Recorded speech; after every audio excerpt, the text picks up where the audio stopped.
Next example, we have 3 plus the square root of negative 25. We want to take the square root of negative 25. So let's our sidebar here, take the square root of, let's write the square root of negative 25 as two separate radicals where we're taking out the negative 1 factor.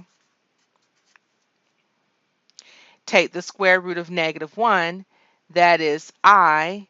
Take the square root of 25, that is 5. So that would give us 5i. So this 3, we can't do anything to, and we add that to the square root of negative 25, which gives us 5i. Now, let me explain something to you about this. This 3 is a real number,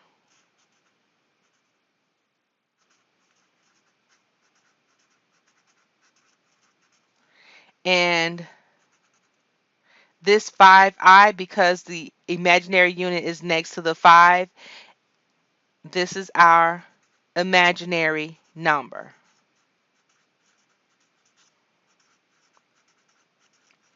They are not like. A real number and an imaginary number is not like. Therefore,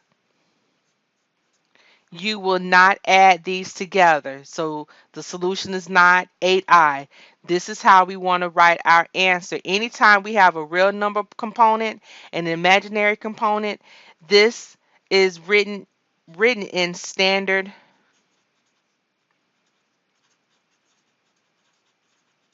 form. This is how we're going to leave our answer in this particular um, uh, way, with the real number component first, the imaginary component second. Number 9, we have 25 plus the square root of negative 50 over 20. So let's look at the square root of 50, negative 50.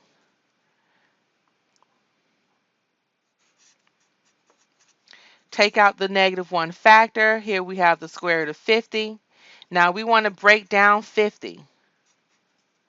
2 and 25, 2 is prime, then we have 5 times 5. So we know the square root of negative 1 is I. And let's break down let's find the factors of 50. We have 2, 5, and 5. We have a pair of 2s. We're going to bring, we have a pair of 5s. And we're going to bring the 5 on the outside and take the 5 and multiply it to the I. We have 5i square root of 2. Okay, so our answer, or setting up or getting to our answer, 25 plus the square root of negative 50 is 5i square root of 2 all over 20. We want to make sure to write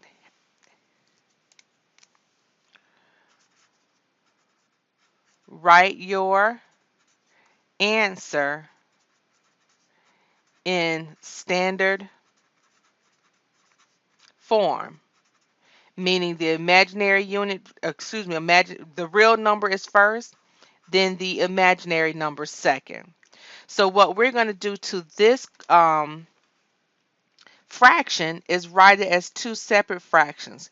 We have 25 over 20 plus 5i square root of 2 over 20.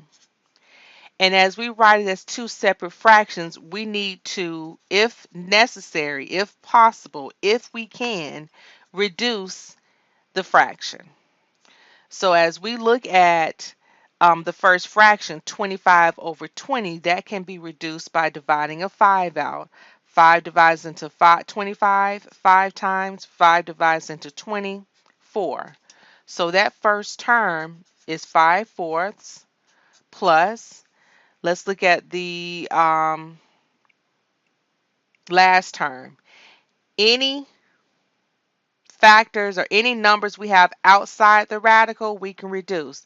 We can reduce this 5 and 20. 5 goes into 5 once, 5 divides into 20 4 times. So our numerator, we have 1 times I times the square root of 2, which is I square root of 2, all over our denominator, which is 4. And that solution is written in standard form. Make sure that your imaginary unit is in front of the radical. Do not write it after the radical because you will make a mistake and put that I under the radical sign when it should not be in the radical under the radical sign. So please write the imaginary unit first. Okay?